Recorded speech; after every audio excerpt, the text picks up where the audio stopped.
falar. Eu fenomenal, eu tenho 10 anos e já tenho mais de 10 anos. Então, vamos falar um pouquinho sobre mim. Eu adoro brincar de boneca, de vez em quando, adoro coelhos, cachorros filhotes, gatos, e adoro muito ficar na moda. No momento, eu faço minhas unhas coloridas,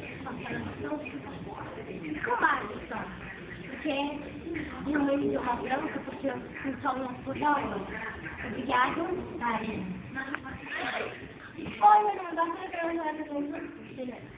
Tenho 9 anos, dia 13 de maio de 2001.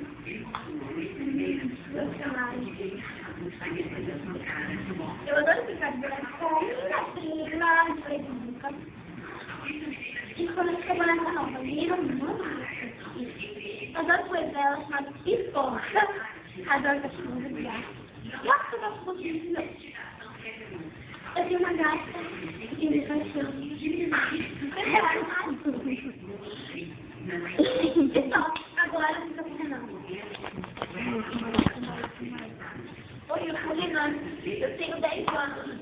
Eu adorava muito tipo de comida, adorava peixe. Mas aí agora tem muita porcaria.